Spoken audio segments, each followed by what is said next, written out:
Hi, everyone. This is Trevor Halpern, and this is the second full episode of the What's Halperning podcast.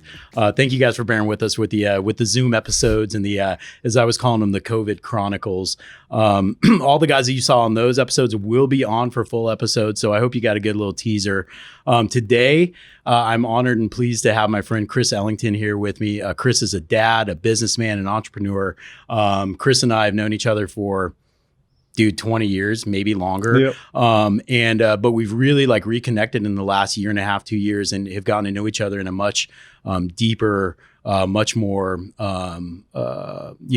darn right, almost spiritual level, really getting to know each other as people and seeing each other. So, Chris, thanks for coming, man. Yeah. Thanks for being here. Yeah, happy to be here. Yeah, it's absolutely. Funny when you ask for things and all of a sudden you're in front of a camera. So yeah, right. One text message or two texts, and then all of a sudden you're here. And, thank you for having me, man. It's a pleasure. And I appreciate you having me. Yeah, well, part of what the idea for this podcast was to take the conversations that I literally get to have. I don't have them, I get to. The conversations that I have throughout my day and my life are some of the best fuel for my life. And I get to have some amazing conversations. And you and I have some amazing conversations. Yeah.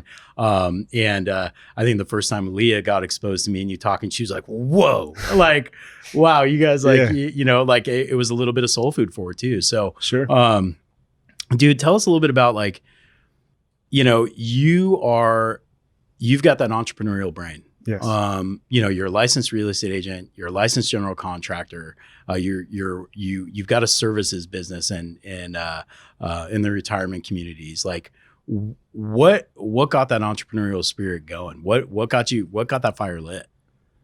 I don't know specifically, but throughout my life I've been into stuff. I've been tearing stuff down. I've been just trying to figure out how it works. I'm extremely interested in process.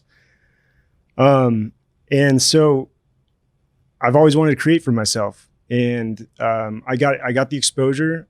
First and foremost, I thought I'd wanted to go into a CEO type position in a big corporation and do those type things and kind of shout orders down the line. And once I got into that arena, I realized that it's already just a created system that other people are using to monetize and create a life for themselves, and that I could do it just as well, or at least in a avenue in which I thought I was capable.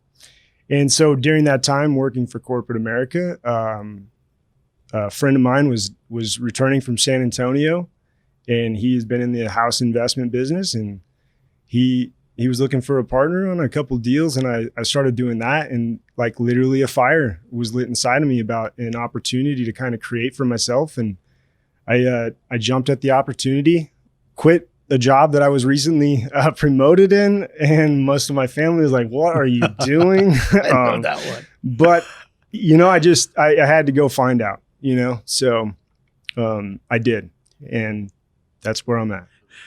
So when you jumped into the entrepreneurial world, was it an instant success? Did you take some licks? What did you learn from it? Yeah, honestly, I mean, from project to project basis, jumping into the house flipping and going down to the auctions and buying these properties, seeing them beforehand, and then acquiring them and go through that whole process. I mean, yeah, you get hurt a little bit. That was a time where a lot of people were profiting, and there was some margins given the market circumstances and stuff like that. But I did very well.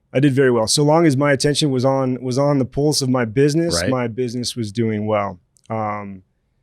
I was my own advisor for that success and remain so. So, I also made some poor decisions, took my hand off the pulse, and also reaped the consequences of some poor choices along the way. But now all the better for it, most definitely. Well, dude, that's where the lessons come from. I've shifted my whole way of thinking when it comes to I made poor decisions or whatever.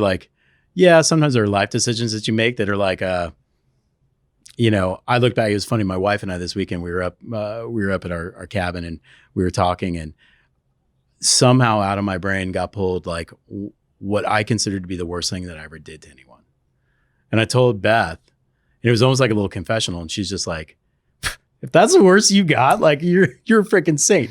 So it's like, we sit there and we talk about like, I made bad decisions or, things happen or whatever, but like, that's where so much of the juice of that self-reflection and the discovery comes from. So like, I know some of your story, man. I know like I feel like so much of where you've come from and the things that you've been through, like it's forged in fire, like who you are today and like the person you are and the beliefs that you stand on come from a lot of what you've been through. And I think that's a very human thing. It's something that we all go through, but you got a pretty unique story, man. Like if you go down that rabbit hole, you've had some tough times that have put in a contrast, the sharp contrast of like the positivity and the good that you bring. Sure.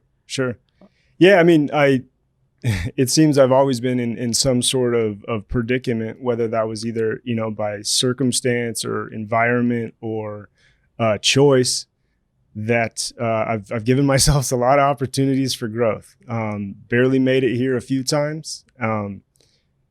But through that, like just the evaluating myself, I see it as truly, I was given an opportunity to look inward at a time that I wasn't planning. That happened early on in my life when I guess to give context to the entire thing, some of the things you're talking about, I was born with a hole in my heart here in Central Phoenix, grew up northern and central, did that whole route. Had a bunch of friends, that I don't need to get into the details of that. You can cut that. But broke my leg in 4th grade in a pickup game of football. While my parents were going through a divorce, selling our childhood home, I was at Baptist Hospital in traction. That's back in the day that they put, your leg up in ropes and did that whole thing. So I was in the hospital for a month as a 4th grader, finishing up 4th grade. Parents sold the house, moved, and I moved into a new home from the hospital when I was straight finally out of the released. hospital. Yeah. New body cast and all, had some cool signatures on it. But at 4th, 5th grade, I was met with a new school and some physical challenges that I had never experienced, and I was athletic on the other side of it. So I was first met with those things early on, prior to even moving over to schools. And as time went on, I went to the world for things and found myself finding fulfillment in things that aren't fulfilling. Dude, totally. Yeah. And just choices that come along with that. So, I mean, many of us have made those, but I'm one to be not necessarily extreme, but one to definitely find out the end of something as quickly as possible. Because I'm interested in what's next. So with that, I transferred up to NAU eventually, and I ended up getting hit by a train in college. I survived that. Friend died in that accident. So another point of reflection, an opportunity to look inward. And a lot of good work was happening during the time, but ultimately it wasn't until I got into the working for myself in these situations that we're talking about, working for myself, being an entrepreneur, providing, being the sole provider, making that money, being the reason of my success, was also a bad position to have myself in. Interesting. Yeah. With that success and you being the driver of your own success and that leading you down, like what was that became a fault in the beginning, or it became an issue in the beginning? So basically what all that ended up leading into, and thank you for picking that up, because I was just rambling on, but no, you weren't.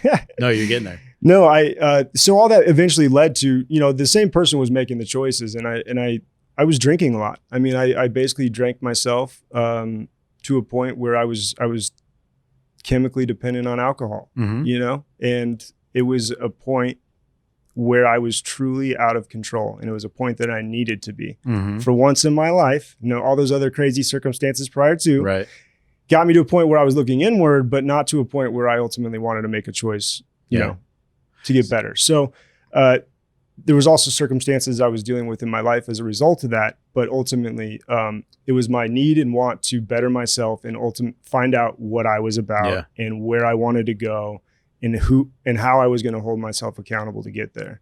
I was done being the guy of potential, and I was ready to get to work. Dude, I love that. Yeah. So that's kind of when I started stripping Chris back, getting to the roots of Chris. And I don't speak in third person or anything like just that. Today. Yeah. Only on but, podcasts. But I say that in a sense of like, just as reflecting of who I am, what makes me up, and everything that's inclusive of that. So I just had an opportunity to look at those things. We went down as far as food. There were times in my life that I was trying to leave the house, not cost my family more than $5. There's just things that I tested myself with and went back and forth with in order to further my process and myself, and ultimately find where I needed to be spending my time. And it's been a long process, but like you said, I'm thankful for every single trauma, bad choice that I've ever come across. Yeah. Not that I'd make the same one again, but I'm grateful, for the lessons that in the perspective that I now have as a result, Dude, it's so interesting. Like I literally, within the past 2 days, I was just thinking about almost that exact same thing, where like the stuff that I've been through, the lessons that I've learned because of the stuff that I've been through. I was thinking about it, and I was like, if I was ever judged by it, if people were like, you did this, or like, what do you have to say for yourself, sir, for that time that you blah, blah, blah. And it's like, I wouldn't be apologetic. Right. And it's not like I wronged anyone. I mean, my example of this weekend wasn't a major thing, and now, especially that I aired it, I was like, wow, that wasn't bad. But my failings, or the places where I've misstepped, or the points of reflection, or the lesson points, kind of like you're talking about, I wouldn't have changed any of it. I just wouldn't have. I feel so strongly that a lot of the key lessons that we learn, as long as you learn from your missteps or your failings or your misdeeds or whatever, as long as you like truly learn a lesson from them, like that's the fabric that makes up who you are. Not to say you have to dwell in the past and live in that, if we're talking about the power now stuff, live in the emotional pain body, like go back in time, go and just constantly beat yourself up, or like hammer yourself for past transgressions. And that's where it was a lot for me, getting over the weight of a lot of stuff in the past, or certain expectations that I'd put on myself for what I thought was expected of me from other people, sure, from parents, from family, from, people thinking that, you should attain a certain level of success. And if you don't, you're going to be a failure. Like all the stuff that, like, all those are voices that my own brain created. Sure. So it's like, as soon as I learned to put that stuff away, and as soon as I learned to really look at those things in my life and learn lessons from them and ingrain those, like sear them into my brain. And that's where, like, dude, you are so full of like those things that have created a wisdom for you that's far beyond your years. And I think it's important to give that perspective. Like what you were talking about, like, the stuff, the drinking and the bad choices and the stuff like that. Like it was almost like it was a hollow, a void that you were trying to fill with things. 100%. And now you found it's still there, but you're filling it with other stuff, and it's positive stuff. So like, what is that other stuff that fills your bucket? That void that was being, you're dumping booze in it and whatever else. Yeah. Like how have you taken that, which is still there? I do a lot of the same stuff. The biggest thing was the person that was coming to whatever that was. So family has become a big priority of mine. I would say that prior to me making the changes, that the family was something that I intended to be the greatest, but probably didn't take all of the right steps in order for that to happen. It was kind of a hope it happens, but not necessarily take the action. And that's kind of falls in line with everything, right? Mm-hmm. We have the anxiety exists where the difference between the aspiration and the action, so you can have all these aspirations, but if you don't have any action, you're not, all you got is anxiety. Such a good point. I love that. I love the idea of there being that gap between aspiration and action, and that being anxiety. I mean, it's so true. Yeah. Like I equate it to the bells, and we've talked about it. Yeah. And it's interesting. So at the time, that reflection of being stripped down of all these worldly and material things that I no longer had as a result of my choices, I had the opportunity to sit there and say, what is it that I care about each day? What is it that I do each day when I wake up, and why? And so I figured, it's either a church bell or a college bell or some kind of bell tower that someone needs to ring every day at a certain time in those things. So all of us have our own towers, and how many bells hang in them is up to, our environment. Some parents give us bells that we otherwise didn't know we needed. Some friends do. Our culture gives us bells that we think that we need to have and go ring. And all of a sudden we have a big bell tower of bells that we didn't know how they got there, why they're there, and if we need them. So I just started looking at all my bells and broke down which ones I needed to be hanging up in the bell tower and which ones needed to be rung. Some people get to a place where they only got 3 bells and they're shining the hell out of them. And, right. And that's not a good place either. But really, it was just a point of self-reflection and finding out like what makes me, why do I get up and do the things that I do? And I broke that down and it got to a very simple place. And when that simple place came, I finally had a moment of contentment I've never had in my life. It was running to the next thing or event or whatever it was. It was important to go through the process and break that down.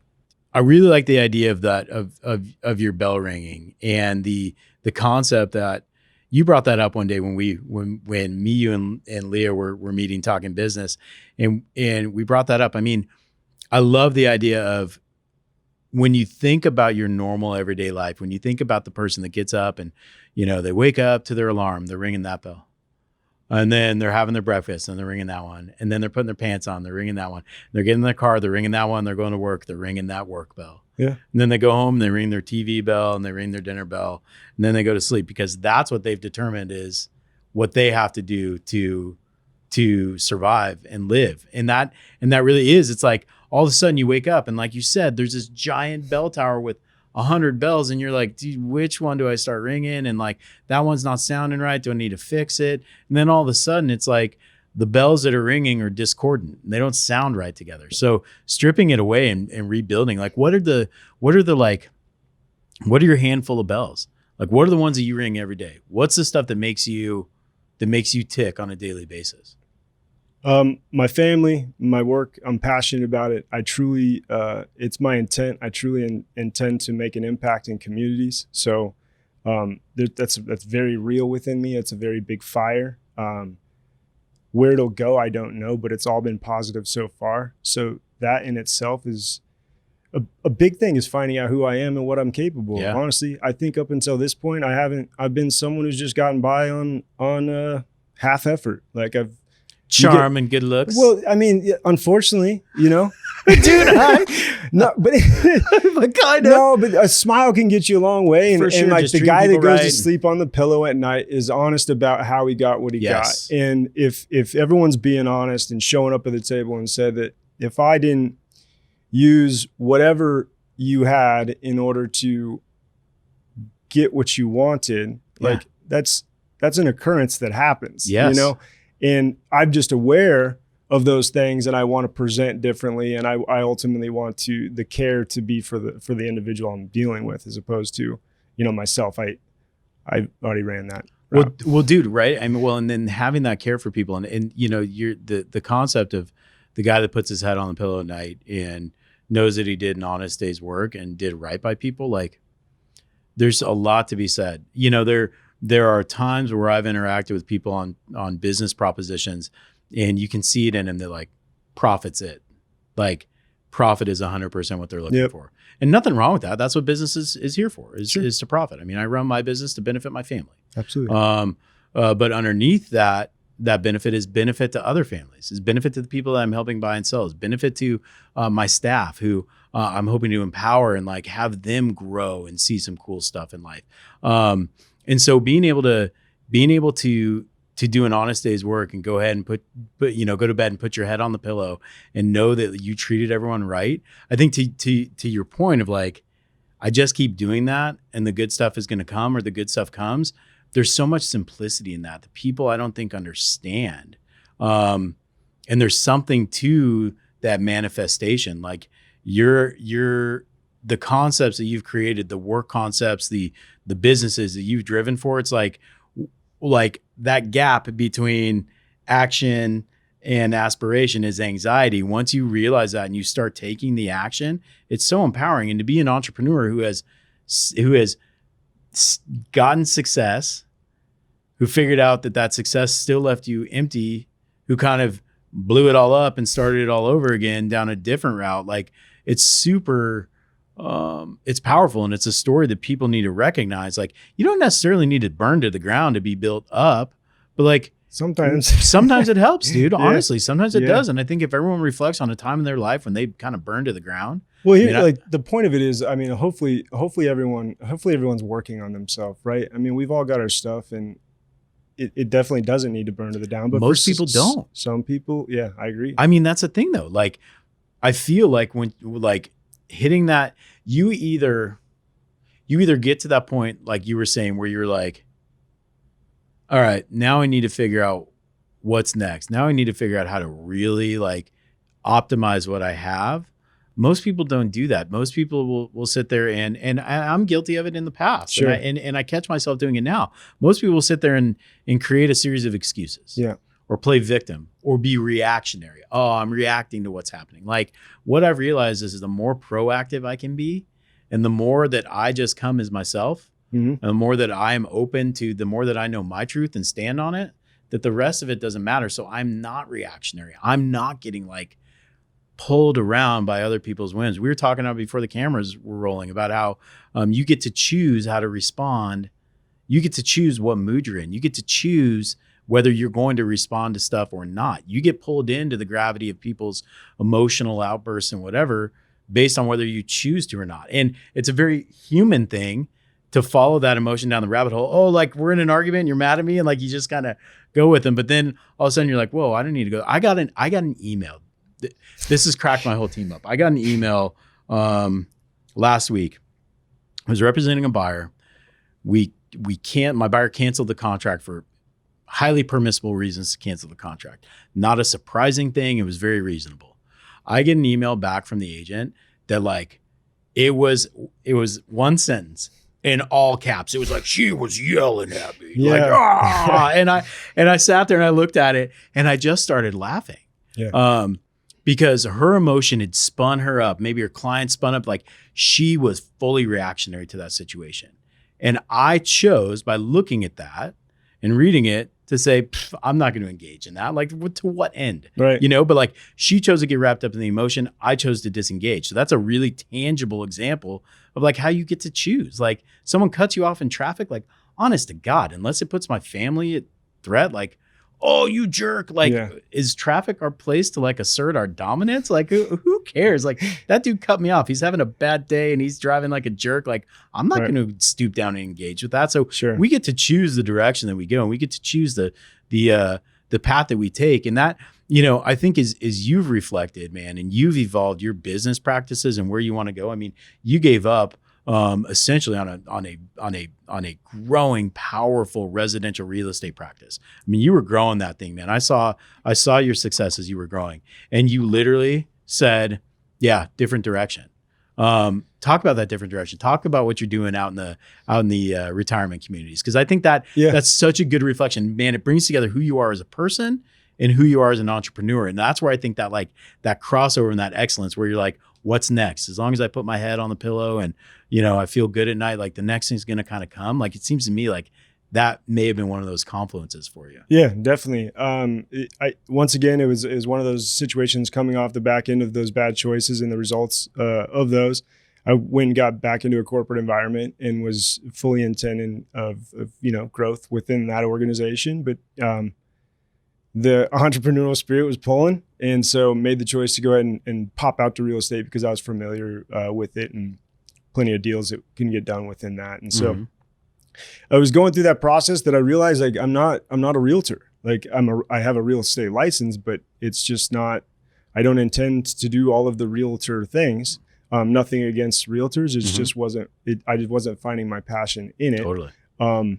Meanwhile, my grandma had been taking some falls on her own, and I started looking into dedicated services surrounding elderly, our active adult community. We just so happen to be in, you know, Sun City, prime locale for retirement, and there happens to be a big demographic of active adults, and let's kind of look at this stuff. And what I found is most of the stuff supplied to the active adult community is either through, private health insurance or expensive programs.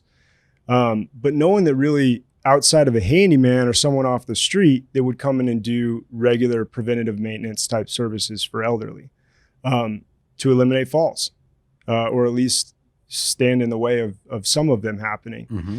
And so we started thinking about some of these items that led to falls in the elderly community. And some of those things that we identified were light bulb changing, fire detector and fire detector batteries, and then also air filter changes. Those also happen to be, since I've got the background in construction and those things, those are items that they're preventative maintenance items, things that affect your air conditioning, your air quality, and a number of things. But what we did is we created a system in order to just subscribe as many times as the person would like for our company to come by at a very reasonable price, as opposed to some of these extraordinary prices for people to come buy a house just to do some nominal tasks, right, with a smile. So, so we just created the system. We basically, on the first show up to the customer's home, we replace all their fire detector batteries. We would take responsibility for the fire detectors, so no chirps for them, no calls for me or my guys. Right. Yeah, and then we replace the air filter each month. We bring a pleated one if they're concerned with air quality. We bring a fiberglass one if they're concerned with airflow. The point is, like, you shouldn't be doing it. We should be taking care of it. There's a big risk involved with what you're doing. So for like $25 to $35 a month, we're able to take care of that. It's a no-brainer. And when you started describing this to me, I was like, dude, such a good concept. I mean, one, how great is that? I mean, preventing, you think about changing a light bulb, and if an elderly person is getting up on a step ladder or a ladder, I can't imagine my grandmother doing that. I don't want my mom doing that right now. So like the idea that, I mean, statistically speaking, you told me a statistic about the elderly and falls in their own homes doing that sort of stuff. What there's some crazy stat that you mentioned. What is it? Yeah, well, the falls are in the millions, and only going up as we approach, baby boomer retirement, things like that. But what's substantial is like a third of these end the active adult lifestyle. They're done. They break a hip. They break, their shoulder. The reality is that these injuries in this demographic can lead to a not a good remainder of their life. Death or a very hard rehab and immobility, and it's crazy. And they don't want to be a burden, and it's a further burden in order to do those things. Occupational therapy has to step in. So I'm just saying, we are so conditioned to go buy something to fix something when we're not interested in anything preventative.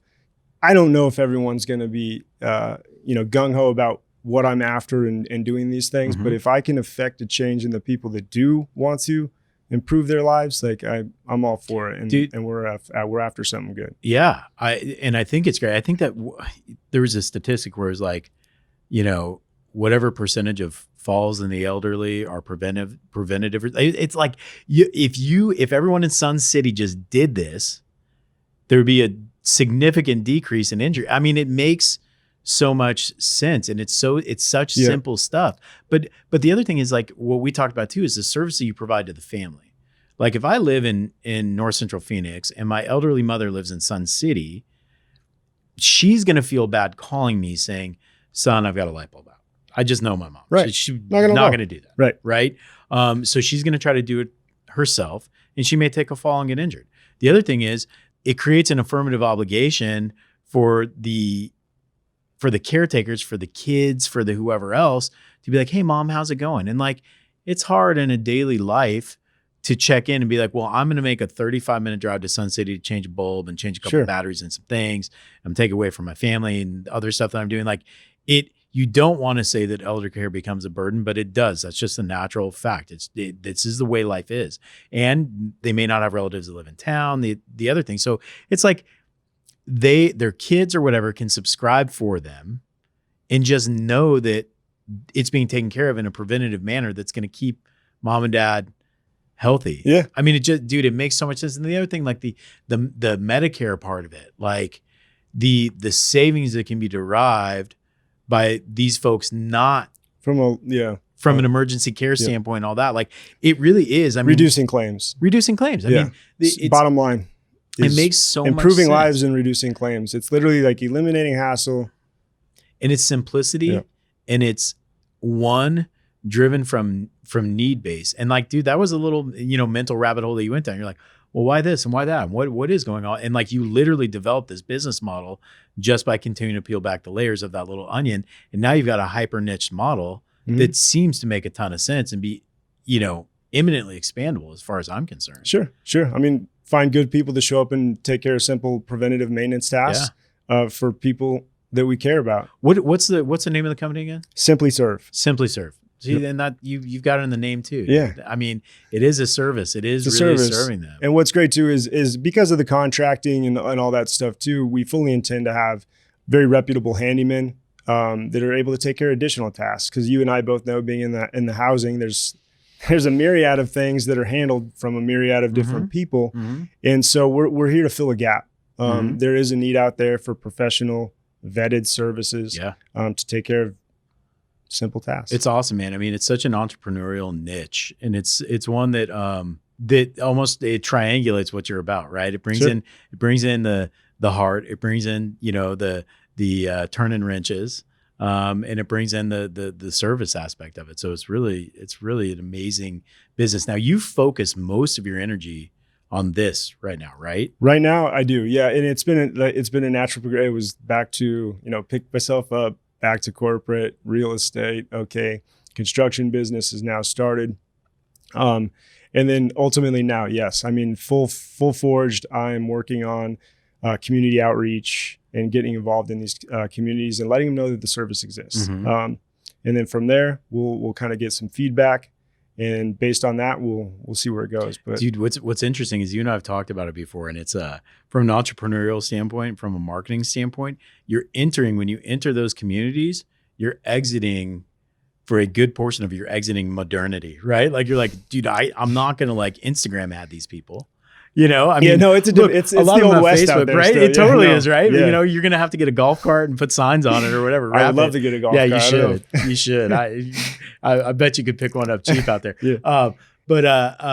Like you're leaving the modern marketing space and you're back to like elbow to elbow, like going into the community center and talking to people, like showing up. Yeah.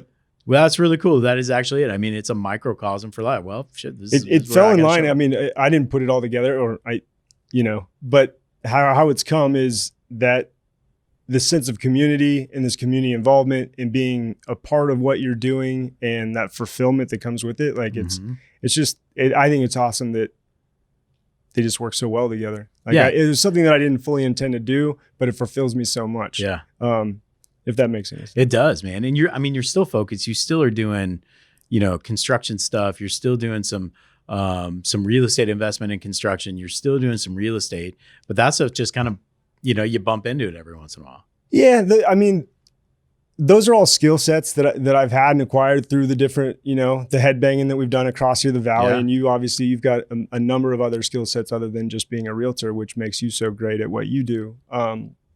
That just through that process that I have skills that the world needs in order to get something done. So that's where I'm able to monetize my day-to-day and my living. I don't live anywhere amongst my means or above my means anymore. So it's just a real good spot. And I've gotten real back to simple and taking care of simple things. And it's become more fulfilling than I ever thought it would be. Dude, it's interesting that you bring up that simple. And that, like, I asked you earlier, mentioned, with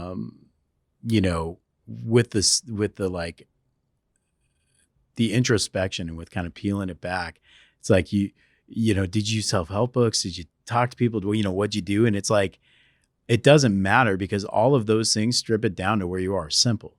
Like I've been going through a Darren Hardy insane productivity thing. And like, it is impactful because this dude's like, listen, your life is too cluttered.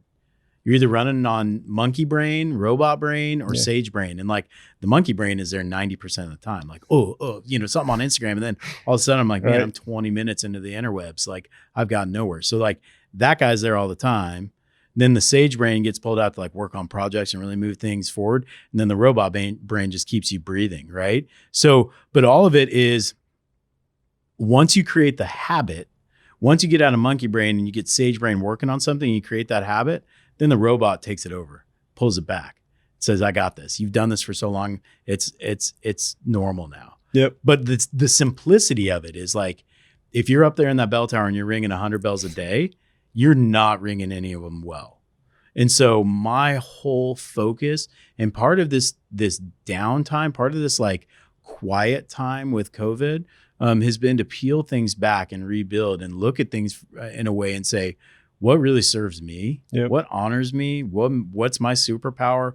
What can I focus on? What's my like 1 or 2 big things for the week that I can do and drive, and then let the rest fall behind? I mean, in this insane productivity thing, he gives an example of Warren Buffett starting the week with like a list of big priorities, and then coming up with 2 or 3, and then the next week looking at that list and either pulling some up, but oftentimes he finds that the ones that didn't make the cut never end up making the cut. He thinks they're big deals, but they're not. Right. So he'll just focus on 2 or 3, but it's, again, stripping away the complexity. Like, you look at some of these CEOs and you look at some of the executives and some of the busiest people, they're like, oh man, that guy's successful and he's busy. You look at the uber successful and they're not. They strip it all down to simplicity. They trust in their people. Yep. They hire people that are smarter than them in the areas that they need them to be more smarter. Capable in that area. Yeah. In that program too, is talking about Andrew Carnegie. He would do his work, I believe, in an hour a day is what it was. He would show up, he would read memos from his various corporate heads, and then he would write back suggestions. He wouldn't tell them what to do, just suggest. And then he'd go and do his thing. So it was super interesting that like the higher you climb on that mountain, as you reach the top, it should be getting more simple. Yeah.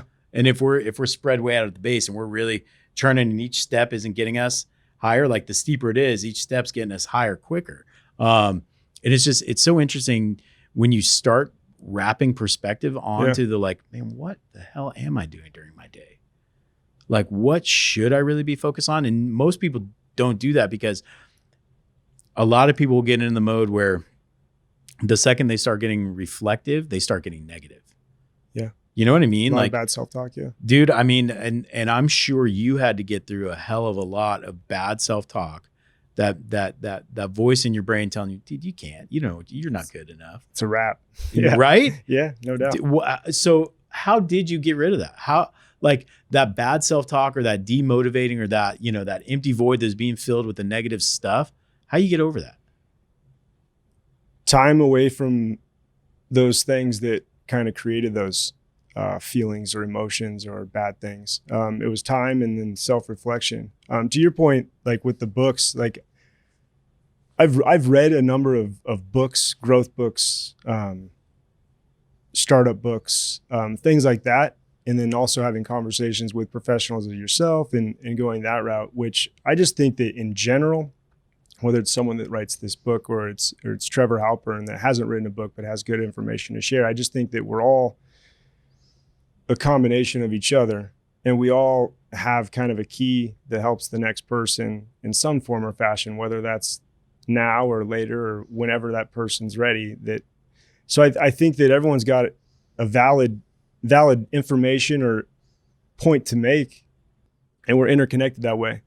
And so whether you get it from a book or another person, a lot is learned through either listening or watching someone's action. Mm-hmm. That negative self-talk, or that like self-defeatist stuff, when that creeps into your psyche now, does it, first off? And then when it does, how do you tell it to like, hey, get out of here? Yeah, piss off. That reminds me of you talking about your branding in your bathroom when you ran into it. Oh, yeah. Dude, yeah. Right? I mean, it's real. And that's what I love hearing from other people. Like, how do you, when that voice pops in your head, like, who do you think you are? Yeah. Well, how do you say, like, dude, I know who I am. Like, get out of here. Yeah, more so I don't necessarily get the who do you think you are anymore, any of that, because I don't lead with myself, I don't think, or I try not to. Yeah. And if I do, I try to call it out as quick as possible to myself and then move on. But to get rid of the thought is just spend more time with the good. Spending my my time in places that are more fulfilling, things that give back, things that are producing.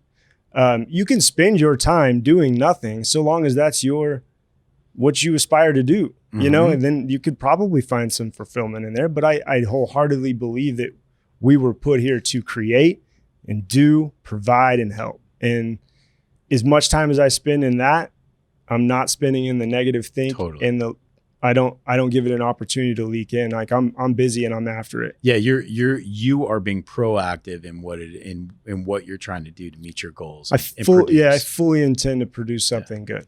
You know what's interesting is like, well, because you have the capability, you've got the experience, you have the like everything that you've learned to this point has gotten you to where it's like, all right, now it's time, now it's go time, right? It is. Yeah. You've heard me talk about Zanzibar, right? Zanzibar Emilio, my business coach. He's as philosophical as he is business. You know, it's about leading and doing stuff from a higher consciousness. And one of the things that he talks about is human aptitude, and is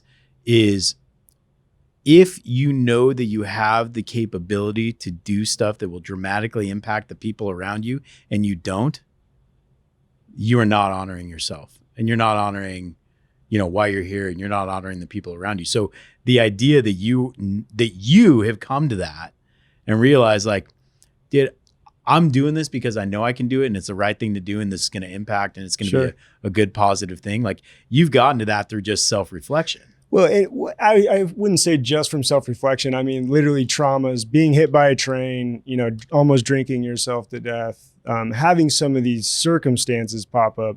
Those are big evaluation periods, you know? As you're laying in the hospital bed.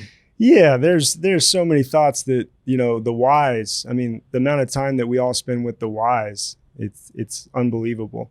And we shouldn't be spending as much time there as we do. Dude, that's a really good point. I take the whys and I take the lessons and I try to gobble them up. I'm like, hold them in my, like, really look at it in its eye and learn it, and then say, okay.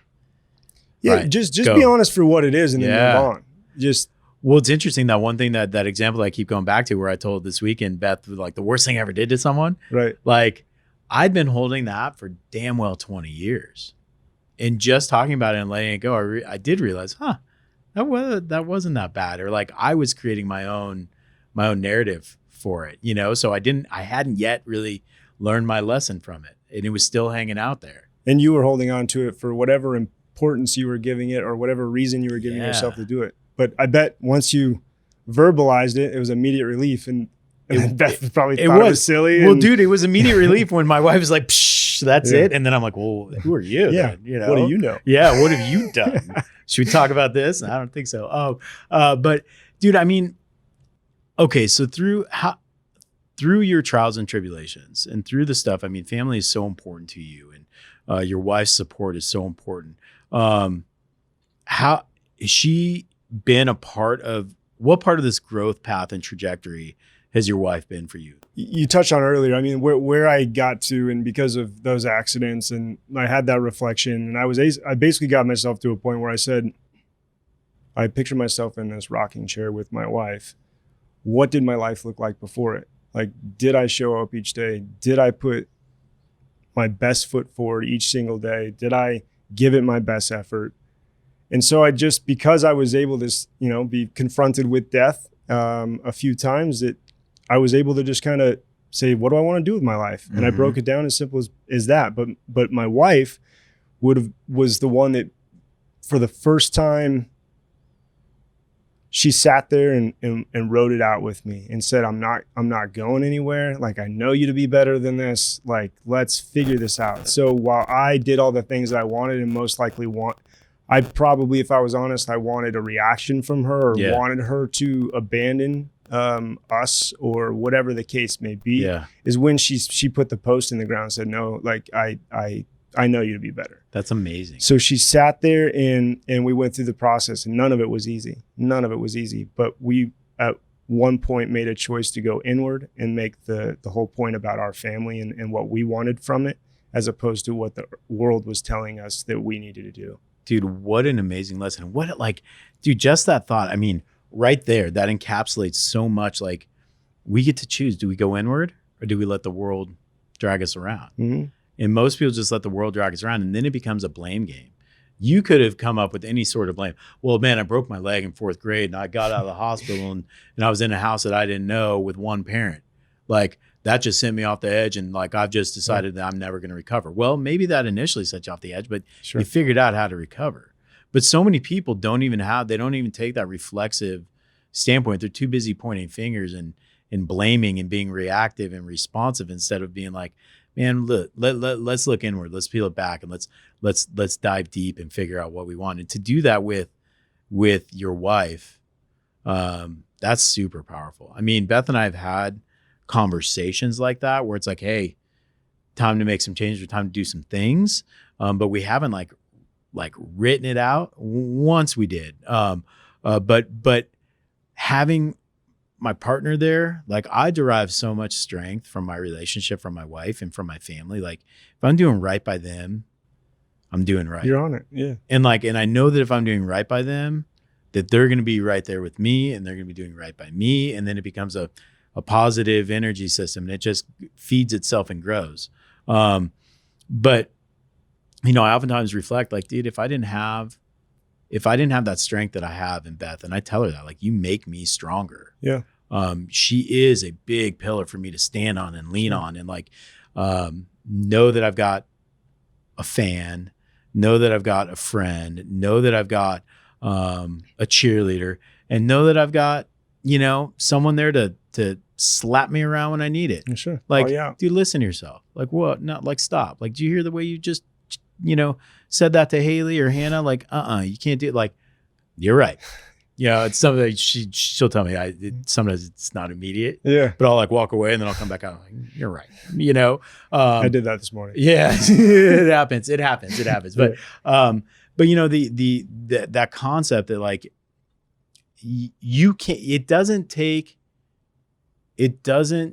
a major tragedy or near-death experience or like big trip up in your life to flip the switch to positivity. No, it doesn't. It just takes, it's some little trigger that takes you being like, you like pull your head up and you look around, you're like, I'm tired of coming to this job every day. Like, yeah, I like the people I work with and, the pay is good, but like, this isn't what I want. And instead of being like, this isn't what I want, when that switch gets flipped to what do I want, and you're able to build it, that's when you can really go. Yeah. Get specific with the aspiration and then take action towards it. Like, literally, people that sit there and will give themselves reasons as to why they can't do it, or will put up these barriers. Like, I've never walked out of my front door and had someone playing defense. I've never had someone boxing me out of trying to go accomplish what I'm trying to go accomplish. Right. So don't sit here and tell me that someone told you something that, like, most of the people don't have a full idea of what that is anyway. Right. And know 5% of my life. So I'm going to go search that out if I intend to do it and then take that process. But so many people will give themselves outs as opposed to sitting in it, figuring it out, working through it, and then having the reward on the other side of it. Yeah. It's just everyone likes a quick buck. Well, dude, and the out is a very human thing. I was actually having this conversation with JC in my office earlier today. I'm like, listen, we need to get to a point where on Tuesdays and Thursdays, I'm doing this from this to this. And I'm like, yeah, that's not going to work.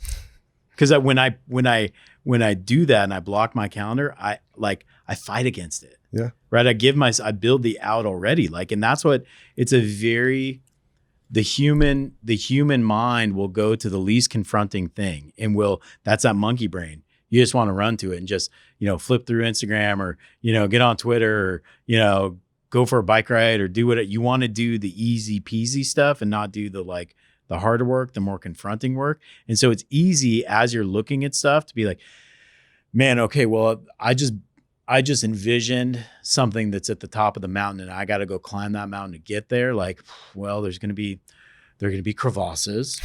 There's going to be a vertical cliff, and and you just sit there and you just start building all the obstacles instead of building the ways to get around the obstacle. Yeah, building a ladder or the equipment you need in order to take along the way. Most of the time, the aspiration isn't attainable yet because you don't have the skills yet. Yeah. So, like, sit in it, get the growth where you need it in those specific areas, and then you'll absolutely be able to do it. We're all extremely, extremely capable.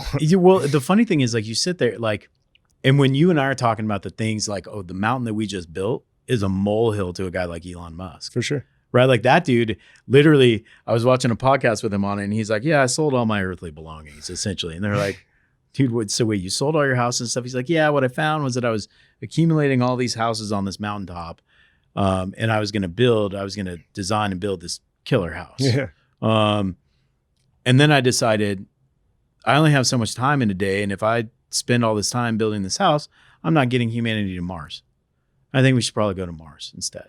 It's like, what? You're in a position where you either get to build a house or send humanity to Mars. And it's a legitimate concept. Sure. Right. But it's that guy, if he had the vision of I'm going to go to Mars, he knew that there were very difficult steps to get there, but he didn't throw landmines or build barriers in front of himself. He started tearing them down. No, those will show up on their own, as you and I know. I mean, yeah, like those things are going to pop up out of nowhere, but that should be expected if you're pushing towards something. Yeah, So you're going to learn the lesson as you go. I got to churn through this and figure out the process so I can then repeat it or make it or improve it or make it better. You know? Yeah. What is it that perfection is the enemy of progress? Yeah. And that's really it. Like I've looked at analysis paralysis all day. An ounce of an ounce of action's worth 2,000 pounds of thought. Oh man, I don't know. That's probably misquoted. Well, I'm going to steal it and use it and misquote it forever. Find the real quote. Yeah, no, I'll just put dash Chris Ellington. Confucius Chris says. Yeah, Confucius Chris says. Oh man, but yeah, it really does come down to like what's the aptitude for what's your particular aptitude, and when you stretch that aptitude, that's when it gets fun, and you start popping into places that you never knew you could, or you start thinking about stuff that you never knew you could. I mean, one of my mentors says that the best place for an entrepreneur to be is in a space of 100% creativity. Yeah. So you strip away all the nonsense, and you're able to be 100% focused on the creative aspect of your business. It's also that human aptitude thing where, look at Elon Musk talking about getting to the moon. You look at you talking about building Simply Serve and saying whatever your stated goal. Hey, I want 25,000 subscribers, whatever it is. You look from here to there, and it looks real far. But if you mentally get there and then reverse engineer it, it's not. Brian North always says, man, I've been to the future. I've seen it. Now it's just getting back there. Right. And so that is, to me, knowing that you don't have to be at step 1 and trying to build up to step 100, start at step 100 and build back 99, 98, 97. It changes the entire outlook, and it moves it from being impossible to being possible in a way that you never thought you could do it, because you looked at the end and you're like, dude, that's far. How do I even start? Yeah. Not even tangible. It's one step at a time. Yep. Day by day. Come back to your house one flight of stairs higher than when you left. Yep. A lot of people, like you said, get rich quick, all the schemes, all the stuff. Like, I just want to churn and burn. Like, dude, I'm the tortoise. You can be the hare. Well, the process is going to be the process, right? So long as we're honest about all the variables and everything that's going to go on. So literally time just has to pass, and things are going to pop up, and you have to deal with them as you deal with them, you know? The pivot. I think that entrepreneurial pivot is a powerful thing that in the last couple of years I've learned as I've moved through my business from being like just a straight up transactional real estate agent, like deal to deal to deal to deal, to more like, how can I build a business? And seeing the entrepreneurial puzzles fit together, and then taking a step back and being like, whoa, look what we built.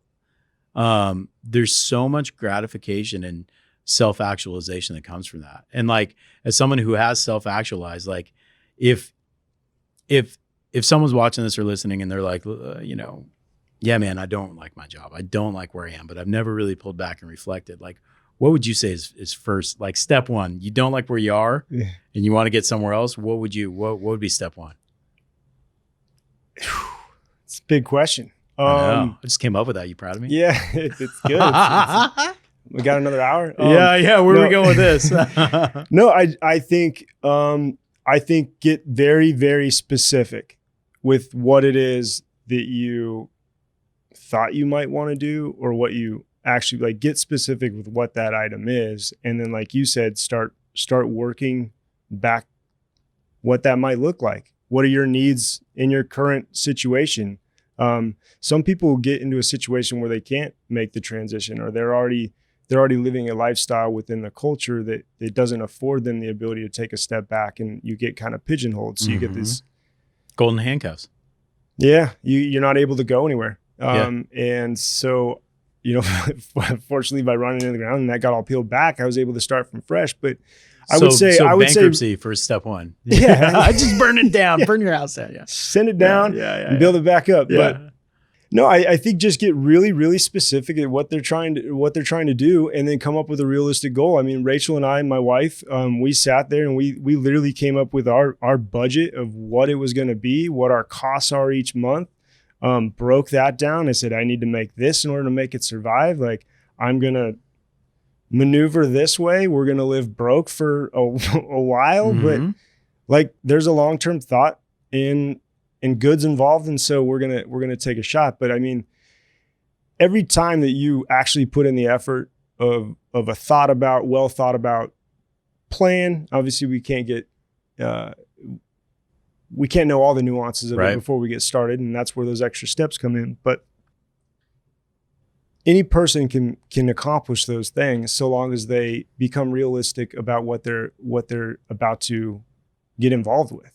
I mean, I think if the people that get vague with things and say it's going to work itself out along the way, and yeah, there's some of that, but when you're not specific about your aspiration, you're going to be left with extra weight, extra anxiety. Right. Even if you are taking action. An empty calendar is the bane of that. Like, if you wake up every day, you're like, oh, all right, what do I do? Yep. You're not going to advance it. You got to plan. You got to you have to reverse engineer it. You have to go to the end and pull it apart and get there.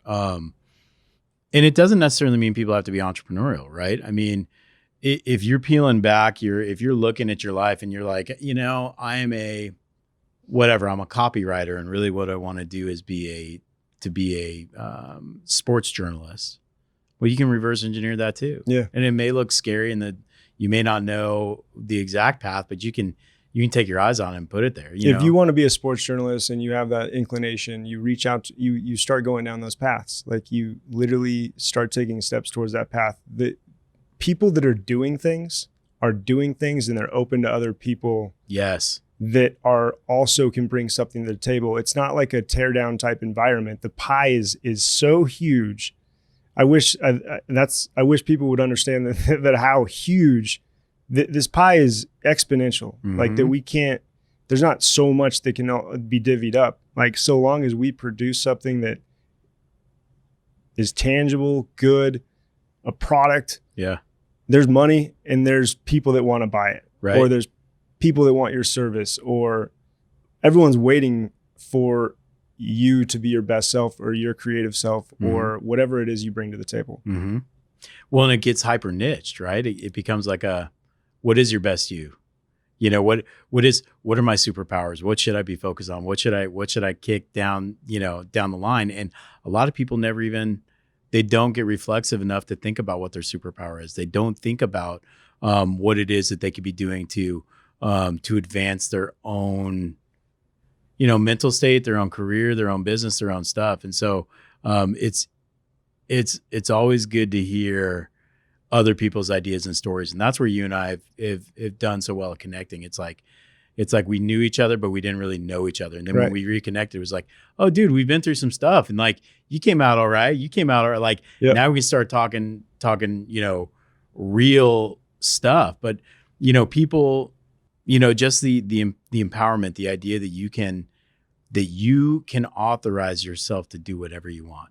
And that's Zanzibar also he's got an anecdote that it's like, if I told you you have to fix the Panama Canal in 2 days or your wife's going to die, you'd be like, guess you're going to die. What the hell do I know about it? And then you start thinking, well, what's wrong with the Panama Canal?